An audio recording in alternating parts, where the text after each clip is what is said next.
Hello friends, आप देख रहे हैं दिव्य एस्ट्रो वर्ल्ड और मैं हूं उमाकांत पाराशर। आज हम कर्क लग्न की बात करेंगे। कर्क लग्न के जातक कैसे होते हैं उनके बारे में बात करेंगे, लेकिन इससे पहले आज हम शनि का एक उपाय बताएंगे। शनि किसी की कुंडली में खराब बैठा हो, नीच का बैठा हो, कष्ट दे रहा हो, या शनि की 7.5 चल रही हो, या किसी का मार्केश भी हो, तो शनि की शांति के लिए क्या करना चाहिए। तो दोस्तों, ये जो हमारा चैनल है इसे आप लगातार देखते रहें तो आपको एस्ट्रोलॉजी आएगी, सीख जाएंगे, कुंडली देखना सीख जाएंगे, भविष्यवाणी करना सीख जाएंगे, ग्रहों को पढ़ना सीख जाएंगे, बल्कि ग्रहों के साथ खेलना सीख जाएंगे, आनंद लेना सीख जाएंगे, ग्रहों के साथ उनका प्रभाव जान जाएंगे आप। उसके लिए बहुत ज़रूरी है कि आप हमारा Divya astro world channel subscribe करें और पूरा वीडियो देखें। आधा अधूरा वीडियो देखने से आपको कुछ समझ में नहीं आएगा, और पूरा वीडियो नहीं देखेंगे तो अगला वीडियो आपको बिल्कुल समझ नहीं आएगा। तो इसलिए वीडियो पूरा देखें और चैनल सब्सक्राइब करें ताकि आपको हमारे सारे लेटेस्ट वीडियो मिलते रहें। तो सबसे पहले शनि का एक उपाय। जिन लोगों का शनि गड़बड़ चल रहा है, कुंडली में खराब बैठा है या 7.5 चल रही है, तो उसके लिए एक बहुत अच्छा उपाय है।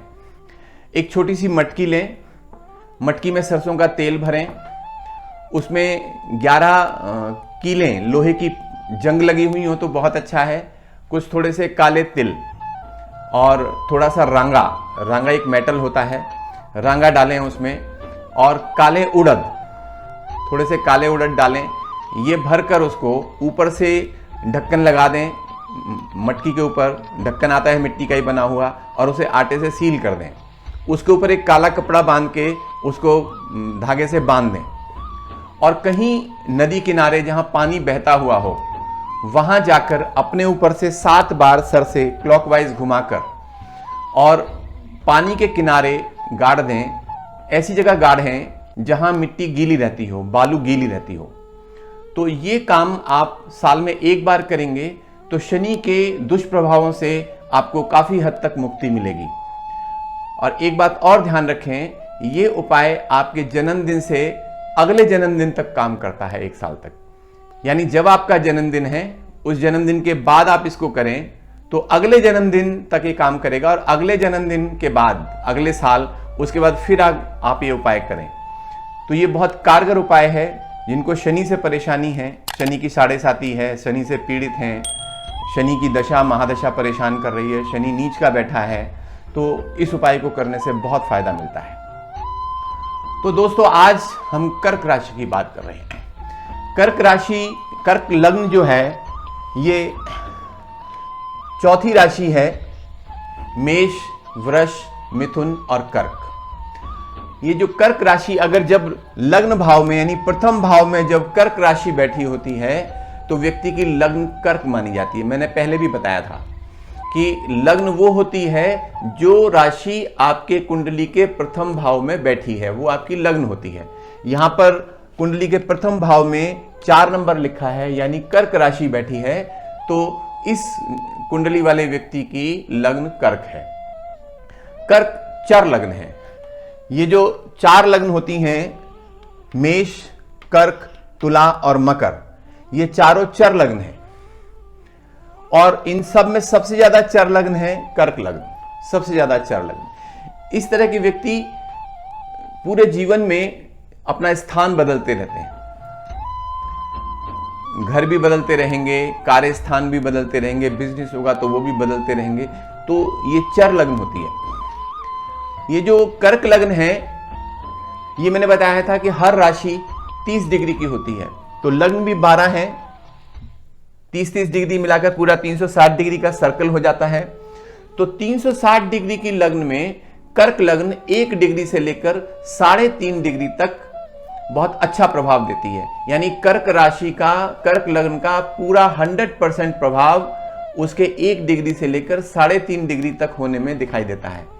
कम ज्यादा होगा, आगे जाएंगे 3.5 से तो प्रभाव थोड़ा कम हो जाता है, 28-30 डिग्री पर जाकर बहुत कम हो जाता है। लेकिन 1 डिग्री से लेकर 3.5 डिग्री के बीच में इसका मैक्सिमम प्रभाव रहता है कर्क लग्न का। और इस कर्क लग्न का स्वामी है चंद्रमा। चंद्रमा जल तत्व है, जल का स्वामी है। और जल कैसा होता है?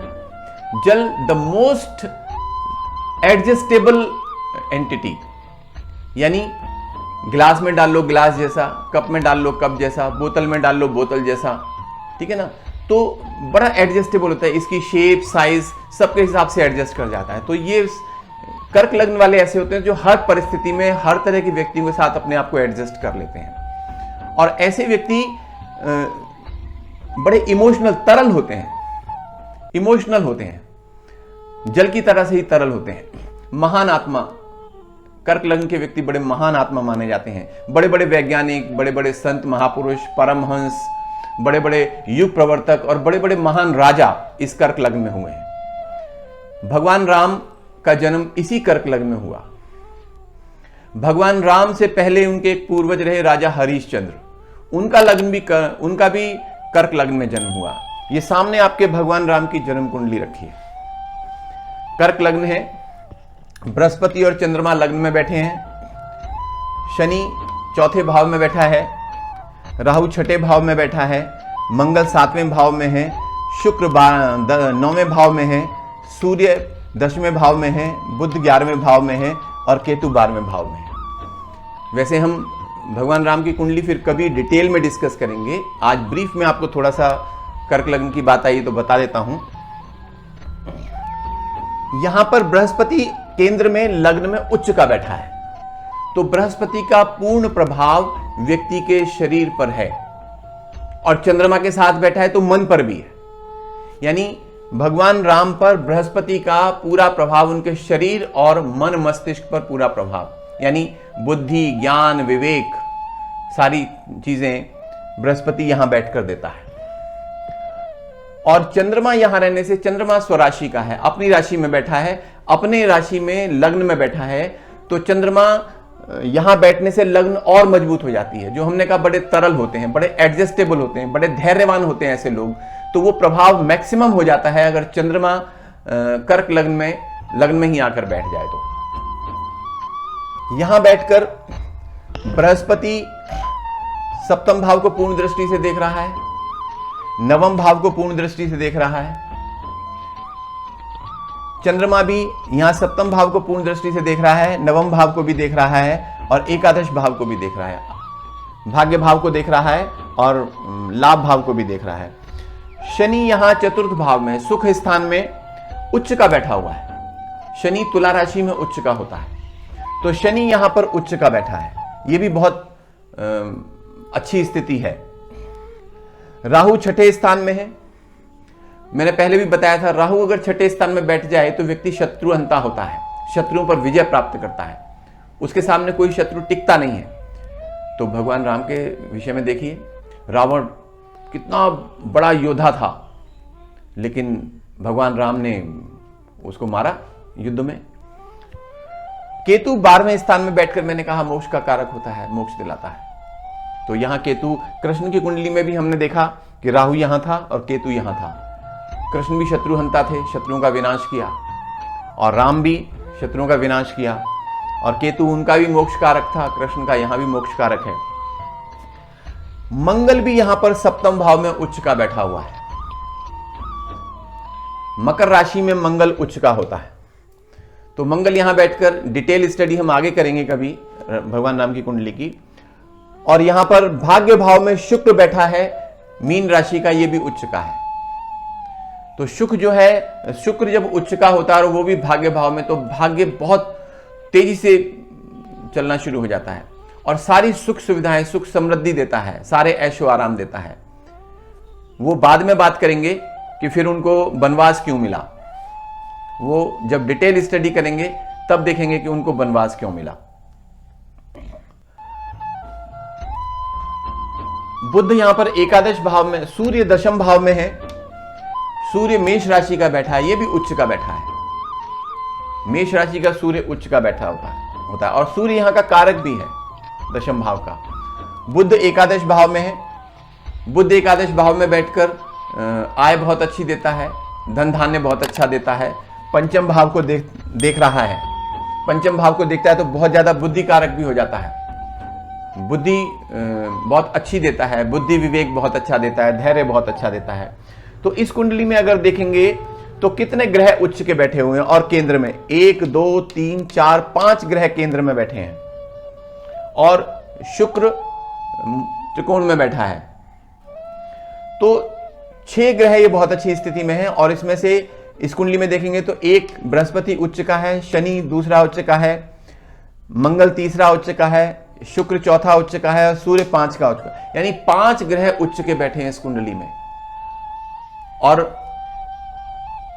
अवतार होने की कुछ कंडीशंस होती हैं कि जिसकी कुंडली में पहली बात तो चर लग्न हो और दूसरा 4 या 5 ग्रह उच्च के केंद्र में बैठे हों। केंद्र मतलब ये स्थान, पहला, चौथा, 7वां और 10वां, इन केंद्र स्थानों में अगर 4 या 5 ग्रह उच्च के बैठ जाएं और अगर चर लग्न हो, चर लग्न मतलब मेष हो, कर्क हो, तुला हो या मकर हो, तो व्यक्ति अवतारों की श्रेणी में आता है। तो ये भगवान राम की कुंडली है। इनसे पहले एक बहुत पूर्वज रहे राजा हरिश्चंद्र, उनकी भी सेम कुंडली है, उनकी भी ग्रह स्थिति एकदम डिट्टो यही थी।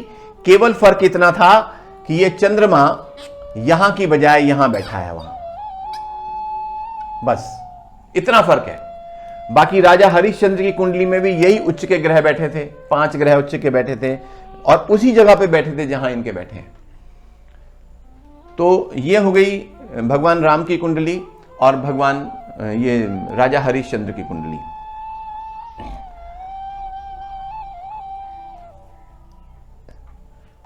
कर्क लग्न वालों के अब कुछ इनके व्यक्तित्व की, शरीर की, मन मस्तिष्क की विवेचना करते हैं।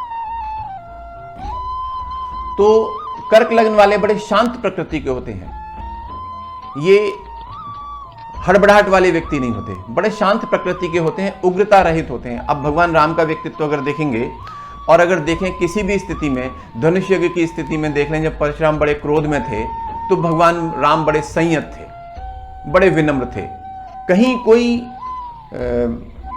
हड़बड़ाहट नहीं थी, कोई गुस्सा नहीं, धैर्यवान एकदम। तो ये मूल तत्व है कर्क लग्न का।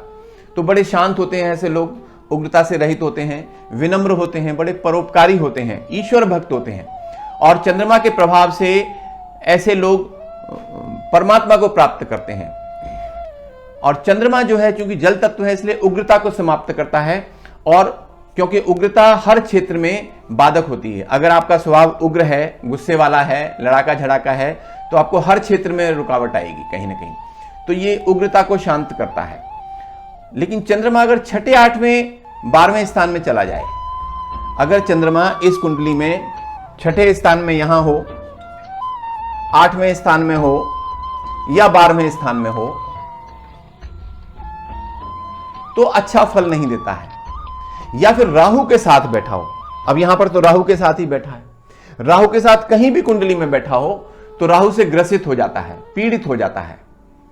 तो चंद्रमा 6ठे यानी रोग भाव में, शत्रु भाव में, अष्टम भाव यानी मारक स्थान में या व्यय भाव में, इन तीनों में से कहीं हो, या फिर राहु के साथ कहीं किसी भी भाव में हो, तो अच्छा प्रभाव नहीं देता है।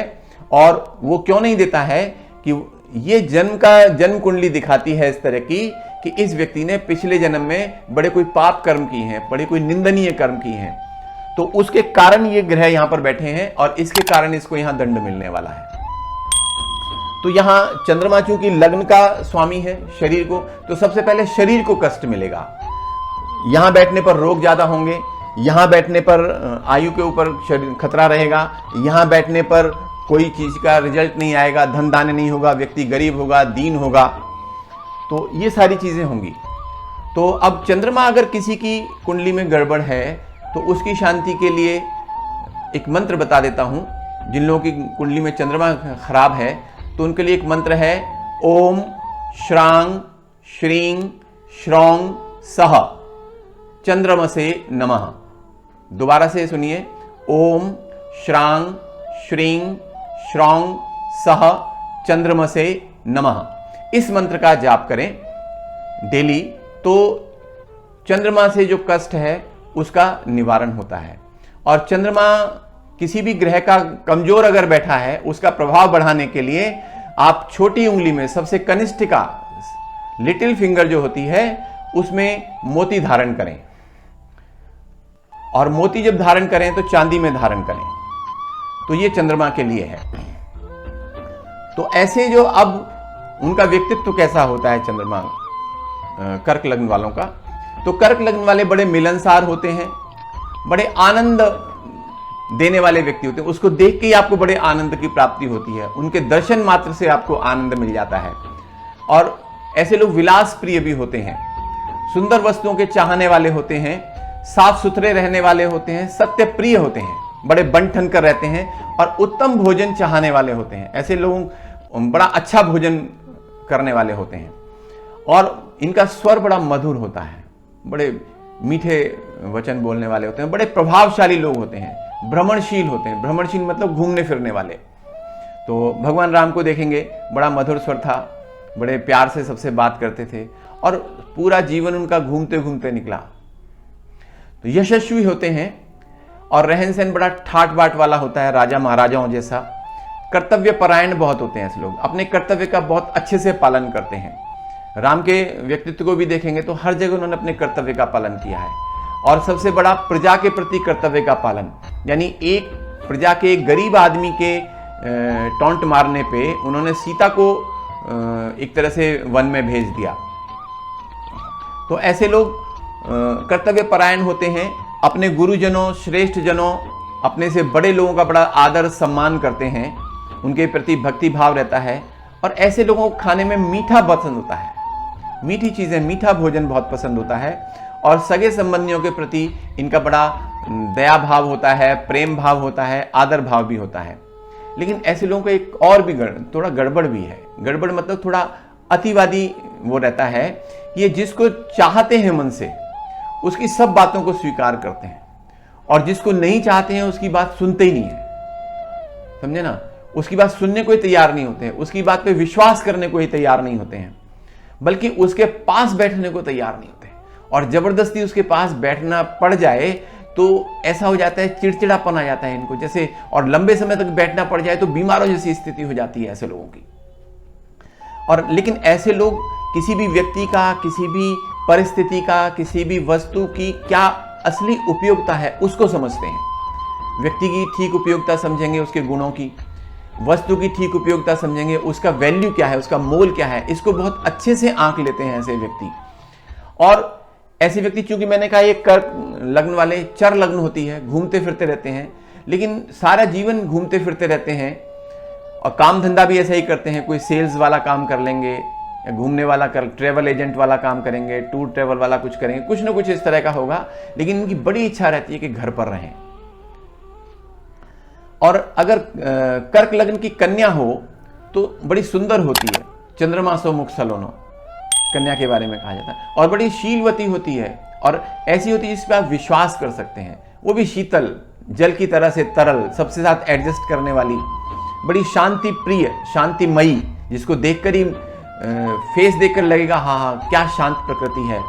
और बड़ी प्रभावशालिनी होती है, अपने लोगों से प्रेम करने वाली, परिवार हैं, बंधु बांधव हैं, कुटुंब हैं, इन सब से प्रेम करने वाली, रिश्तेदार हैं, और बहुसंतान वाली होती हैं ऐसी स्त्रियां। कर्क लग्न वालों के लिए मंगल सबसे ज्यादा अच्छा प्रभाव देता है। और मंगल क्यों अच्छा प्रभाव देता है कि मंगल यहां पर पंचम स्थान का स्वामी है, और मंगल यहां पर दशम राज्य भाव का स्वामी है। पंचम स्थान पुत्र का है, संतान का है, बुद्धि का है, विवेक का है, राजनीति का है, ज्ञान का है, वाक्पटुता का है। और दशम स्थान राज्य भाव का है, राज्य से जो लाभ मिलना है, नौकरी का है, सरकारी नौकरी का है। तो इन दो भावों का स्वामी है, इसलिए मंगल सबसे अच्छा प्रभाव देता है। और मंगल अगर पंचम और दशम में बैठ जाए, मंगल यहां बैठ जाए या यहां बैठ जाए, तो राजयोग कारक बन जाता है। और ऐसा मंगल राजयोग कारक बहुत अच्छा पद प्रतिष्ठा प्रदान करता है। और मंगल के बाद में बृहस्पति सबसे अच्छा फल प्रदान करता है इसमें। और बृहस्पति लग्न में बैठा हो अब लग्न में बैठा है तो उच्चकाई है, तो बहुत अच्छा प्रभाव देगा। बृहस्पति अगर नवम भाव में बैठा हो, नवम भाव में चूंकि अपनी राशि में, स्वराशि में, तो बहुत अच्छा प्रभाव देगा, भाग्य कारक होगा। और लग्न में बैठा होगा तो पंचम स्थान को देखेगा, सप्तम स्थान को देखेगा, नवम स्थान को देखेगा और एकादश भाव को देखेगा, तो बहुत अच्छा प्रभाव देगा। हाँ, बृहस्पति चूंकि षष्ठम भाव का स्वामी भी है, तो लेकिन यहां बैठने पर अच्छा प्रभाव इसका कर्क लग्न में नहीं आएगा। इसके बाद अगला जो है सूर्य, बुध और शनि, ये इसमें अच्छा प्रभाव नहीं देते हैं कर्क लग्न के कुंडली में। कर्क लग्न के जातकों के लिए सूर्य, बुध और शनि, कारण सूर्य द्वितीय भाव का स्वामी है। द्वितीय भाव वैसे तो धन भाव बोलते हैं, लेकिन ये द्वितीय मार्केश भी है, क्योंकि ये सप्तम भाव से अष्टम भाव है और अष्टम भाव से सप्तम भाव है। तो इसलिए ये जो एज का है हमारा, आयु का भाव है, आयु से सप्तम यानी आयु के लिए मार्केश है ये, तो द्वितीय मार्केश होता है। तो सूर्य यहां पर द्वितीय मार्केश है, दूसरा मार्केश है, तो इसलिए अच्छा प्रभाव नहीं देता है। और यहां पर बुध चूंकि तीसरे स्थान का स्वामी है और 12वें स्थान का व्यय भाव का स्वामी है, तो बुध भी कोई बहुत अच्छा प्रभाव नहीं देता है। और तीसरा है शनि। शनि चूंकि सप्तमेश है और अष्टमेश है, तो सप्तमेश और अष्टमेश होने के कारण ये कई बार मृत्यु कारक भी हो जाता है। लेकिन ये सूर्य, बुध और शनि जब मार्केश का बनेंगे तब जाके मृत्यु कारक होंगे, हमेशा नहीं होते हैं, हर बार नहीं होते हैं। सूर्य यहां पर मार्केश है, द्वितीय मार्केश है, लेकिन मारक नहीं होता है, सूर्य के कारण मृत्यु नहीं होगी। द्वितीय मार्केश तो है, लेकिन सूर्य के कारण मृत्यु नहीं होगी। कर्क लग्न वालों की बात कर रहे हैं। अब है, ऐसे लोगों को कुछ सावधानियां बरतनी होती हैं। ऐसे लोग को सबसे बड़ा यह है कि सर्दी से बचाव करें अपना, क्योंकि शुक्र यहां पर अच्छा प्रभाव नहीं देता है इसमें, कर्क लग्न वालों में। तो यहां सर्दी से बचाव करने की जरूरत है। ऐसे लोगों को सर्दी जुकाम बड़ी जल्दी होता है, गले की बीमारियां, छाती की बीमारियां, चेस्ट की बीमारियां बड़ी जल्दी होती हैं, तो सर्दी से बचाव करना चाहिए ऐसे लोगों को। और ऐसे लोगों को अपना डाइजेस्टिव सिस्टम ठीक रखना होता है, डाइजेशन, पाचन तंत्र ठीक रखना होता है, क्योंकि इनका पाचन तंत्र बहुत जल्दी गड़बड़ होता है। ऐसे लोगों को बड़ा वेल कुक्ड फूड खाना चाहिए, बहुत अच्छी तरह से पका हुआ शुद्ध भोजन खाना चाहिए। और बाहर का जो रेडी पटरी का जो होता है भोजन, वैसा भोजन खाने से बहुत जल्दी बीमार होते हैं ऐसे लोग। तो बड़ा अच्छा पका हुआ शुद्ध भोजन खाना चाहिए, क्योंकि इनका डाइजेस्टिव सिस्टम बड़ा सेंसिटिव होता है। और अगर बीमार हो जाएं तो इनको स्थान परिवर्तन से लाभ होता है। और स्थान परिवर्तन कहां? अगर जल के पास कहीं हो, किसी नदी के पास, किसी समुद्र के पास, तो इनको तुरंत स्वास्थ्य लाभ होता है। कारण ये कि ये जल तत्व है, कर्क लग्न के लोग, ठीक है। और जल तत्व होने के कारण ये जल के आसपास रहेंगे। कुंभ है, मीन है, ये जल तत्व है, तो जल के आसपास रहेंगे, समुद्र के आसपास रहेंगे, तो इनका स्वास्थ्य जल्दी से ठीक हो जाएगा। ऐसे लोग या तो बीमार ज्यादा होते नहीं है, बहुत कम बीमार होते हैं, लेकिन जब होते हैं तो थोड़ा लंबा समय तक बीमार रहते हैं। जैसे किसी को बुखार हो गया, तो कई बार पता चला किसी को हर साल में 2, 3, 4 बार बुखार हो जाता है, लेकिन होता है 2 दिन में ठीक हो जाता है। ऐसे लोगों को क्या है, बुखार होगा नहीं, साल में 3-4 बार के बजाय 2-4 साल में एक बार होगा, लेकिन हो गया तो फिर 15-20 दिन चल जाएगा। तो वो थोड़ा सा इसमें प्रॉब्लम है। इन चीजों की थोड़ी सी इनको ध्यान रखना चाहिए। तो अब अंत में है आज की वास्तु टिप। आज की वास्तु टिप में है कि घर में पूजा स्थान कहां बनाएं। तो घर में पूजा स्थान ईशान कोण में बनाना चाहिए। किधर बनाना चाहिए? ईशान कोण में। ईशान कोण यानी नॉर्थ ईस्ट, यानी पूर्व और उत्तर के बीच का जो कोण है, ठीक है। पूर्व दिशा और उत्तर दिशा, इसके बीच का जो कोण है नॉर्थ ईस्ट, उसको बोलते हैं ईशान कोण। तो घर के जहां भी आपका घर है, उस मकान में जहां ईशान कोण बनता है, आप देख लें पूर्व किधर है, उत्तर किधर है, पश्चिम किधर है, दक्षिण किधर है, तो जो ईशान कोण है उधर पूजा का स्थान बनाएं तो फायदा होगा। दूसरी जगह बनाने से नुकसान भी हो सकता है। वो जब वास्तु पढ़ाएंगे तब जाकर उसमें सारा डिस्कस करेंगे। और घर का मेन गेट जो है वो जनरली हम लोग या तो पूर्व में बनाते हैं या उत्तर में बनाते हैं, लेकिन वो भी अगर ईशान कोण में बनाएं तो बहुत अच्छा है। अगर संभव है, गली वली है तो संभव है। तो ये आज की वास्तु टिप। तो दोस्तों, ये हुआ कर्क लग्न का विवरण। देखते रहिए हमारा चैनल दिव्य एस्ट्रो वर्ल्ड, और इसको सब्सक्राइब करना ना भूलें। अगले वीडियो कल फिर आएगा सिंह लग्न का, उसका इंतजार करें। धन्यवाद।